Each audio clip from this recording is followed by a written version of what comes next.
আসসালামু আলাইকুম রহমতুল্লাহি ওয়া বারাকাতুহু। আলহামদুলিল্লাহ ওয়াসসালাতু ওয়াসসালামু আলা রাসূলিল্লাহ ওয়া বা'দ। সুপ্রিয় দর্শক শ্রোতা ভাই বোন, আমাদের জীবনে এমন কিছু সময় আসে যখন দেয়ালে পিঠ থেকে যায়, যখন আমাদের নির্দিষ্ট চাওয়া পূরণ করা ছাড়া আর বিকল্প কোনো পথ সামনে খোলা থাকে না। এ ধরনের পরিস্থিতিতে আল্লাহ রাব্বুল আলামিনের কাছে আমাদের মনের একান্ত কামনা বাসনাগুলোকে পূরণ করবার জন্য একটি বিশেষ পথ বাতলেছেন আমাদেরকে প্রিয় নবী সাল্লাল্লাহু আলাইহি ওয়াসাল্লাম, আর সেটি হলো ইসমে আযম। ইসমে আযম মানে হলো মহান নাম। আল্লাহ রাব্বুল আলামিনের এই ইসমে আযম তথা মহান নামের মাধ্যমে কোনো কিছু চাওয়া হলে তিনি সেটা পূরণ করেন। এই নামের মাধ্যমে আল্লাহকে ডাকা হলে তিনি সেটাকে সাড়া দেন। এ মর্মে নবী আলাইহিস সালামের অনেকগুলো হাদিস রয়েছে। অনেক উলামা একরাম ইসমে আযম সম্পর্কে বলেছেন যে এটি হলো আল্লাহ রাব্বুল আলামিনের যে মূল নাম আল্লাহ, সেটি তার অনেকগুলো গুণবাচক নাম আছে। তমধ্যে থেকে আল্লাহ রাব্বুল আলামিনের যে মূল নাম আল্লাহ, এই নামের মাধ্যমে আল্লাহ রাব্বুল আলামিনকে ডেকে যদি বান্দা কোনো কিছু চান কায় মনোবাক্যে অন্তরের গভীর থেকে, তাহলে সে দোয়া আল্লাহ রাব্বুল আলামিন অবশ্যই কবুল করেন। এজন্য কোনো কিছু আল্লাহ রাব্বুল আলামিনের কাছে চাওয়ার আগে যদি আল্লাহ বলে ডেকে ভালোবাসা থেকে, আস্থা থেকে, ভরসা থেকে, কায় মনোবাক্যে দীনতাহীনতার সাথে আল্লাহকে ডেকে যদি কেউ দোয়া করেন, তাহলে সে দোয়া আল্লাহ রাব্বুল আলামিন ফিরিয়ে দেন না।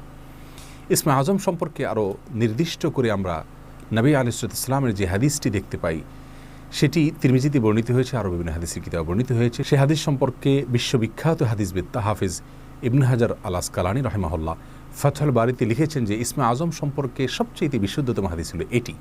আর সেটি হলো এই যে বুরায়দা রাদিয়াল্লাহু আনহু বর্ণনা করেছেন, এক ব্যক্তি নামাজের মধ্যে একবার কিছু বাক্য বলে উঠলেন। নবী সাল্লাল্লাহু আলাইহি সাল্লাম তার কথাগুলো শুনলেন। তিনি বলে উঠলেন, আল্লাহুম্মা ইন্নী আসআলুকা বিআন্নী আশহাদু আন্নাকা আনতাল্লাহ লা ইলাহা ইল্লা আনত আল আহাদুস সামাদ আল্লাযী লাম ইয়ালিদ ওয়া লাম ইউলাদ ওয়া লাম ইয়াকুল লাহু কুফুয়ান আহাদ। তার মুখে এই বাক্যগুলো শুনে নবী আলাইহিস সালাম বলেছেন, নিশ্চয়ই এই লোকটি ইসমে আযম পাঠ করেছে। ইসমে আযমের মাধ্যমে আল্লাহ রাব্বুল আলামিনের কাছে কোনো কিছু চাওয়া হলে তিনি সেটা ফিরিয়ে দেন না। এর মাধ্যমে আল্লাহকে ডাকলে তিনি অবশ্যই তাতে সাড়া দেন। এই হাদিসের ভিত্তিতে অনেক মুহাদ্দিসিন ইকরাম বলেছেন এটি হলো সেই দোয়া যেটাকে ইসমে আযম বলা হয়, যার মাধ্যমে এটি পাঠ করার পর আল্লাহর কাছে কোনো কিছু পেশ করলে সেটাকে অবশ্যই আল্লাহ তাআলা পূরণ করেন। মনের যে কোনো ভালো আশা আল্লাহ তাআলা পূরণ করে থাকেন। দোয়াটি আবারও বলছি, আল্লাহুম্মা ইন্নী আসআলুকা বিআন্নী আশহাদু আন্নাকা আনতাল্লাহ লা ইলাহা ইল্লা আনত আল আহাদুস সামাদ আল্লাযী লাম ইয়ালিদ ওয়া লাম ইউলাদ ওয়া লাম ইয়াকুল লাহু কুফুয়ান আহাদ। যার অর্থ হলো, হে আল্লাহ, আমি আপনার কাছে প্রার্থনা করছি এ মর্মে যে, এই জন্য যে, এই ভিত্তিতে যে আমি সাক্ষ্য দেই আপনি আল্লাহ, আপনি ছাড়া সত্যিকারের কোনো মাবুদ নেই, আপনি কারো মুখাপেক্ষী নন, আপনি একক, এবং আপনি কাউকে জন্ম দেননি, আপনাকেও কেউ জন্ম দেয়নি, এবং আপনার সমকক্ষ আর কেউ হতে পারে না। এই বাক্যগুলো পাঠ করে আল্লাহর বড়ের কাছে কোনো চাওয়া পেশ করলে তিনি অবশ্যই সেটি পূরণ করেন।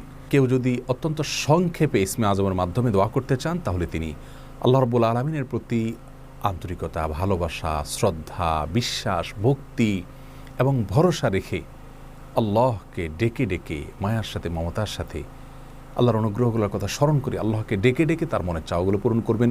এটা হবে ইসমে আযমের সবচেয়ে ছোট ভার্সন। আর যদি কারোর হাতে সময় থাকে, তাহলে তিনি ইসমে আযমের যে দোয়াটি আমরা কথা বলেছি, আল্লাহুম্মা ইন্নী আসআলুকা বিআন্নী আশহাদু আন্নাকা আনতাল্লাহ লা ইলাহা ইল্লা আনত আল আহাদুস সামাদ আল্লাযী লাম ইয়ালিদ ওয়া লাম ইউলাদ ওয়া লাম ইয়াকুল লাহু কুফুয়ান আহাদ। এই দোয়াটা তিনি পাঠ করবেন, করে আল্লাহর কাছে তার চাওয়া পেশ করবেন। জীবনের কঠিন মুহূর্তগুলোতে বিশেষ করে এই ইসমে আযম পাঠ করে আল্লাহর বাবার কাছে দোয়া করব, সেটা অবশ্যই আল্লাহ তাআলা কবুল করবেন যদি দোয়ার মৌলিক শর্তগুলো আমরা পূরণ করে থাকি। হালাল বক্ষণ করা, কায় মনোবাক্যে দোয়া করা এবং দোয়ার ক্ষেত্রে আন্তরিকতা এবং ঐকান্তিকতা থাকা, এই বিষয়গুলোকে যদি খেয়াল করে আমরা দোয়া করি, ইনশাআল্লাহ বিইذনিল্লাহ আল্লাহ তাআলা আমাদের সে দোয়া পূরণ করবেন। কোনো কারণে সে দোয়া যদি পূরণ হতে আমরা না দেখি, তাহলে সন্দেহাতীতভাবে আমাদের বিশ্বাস রাখতে হবে এটা পূরণ এই মুহূর্তে না হওয়ার মাঝে আমাদের জন্য কল্যাণ নিহিত আছে। আল্লাহ তাআলা এর বিনিময়ে আমাদেরকে আখিরাতে দিবেন।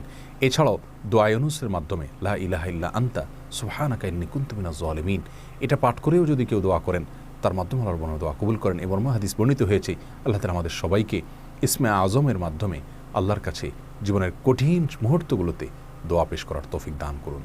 আসসালামু আলাইকুম ওয়া রাহমাতুল্লাহি ওয়া বারাকাতুহু।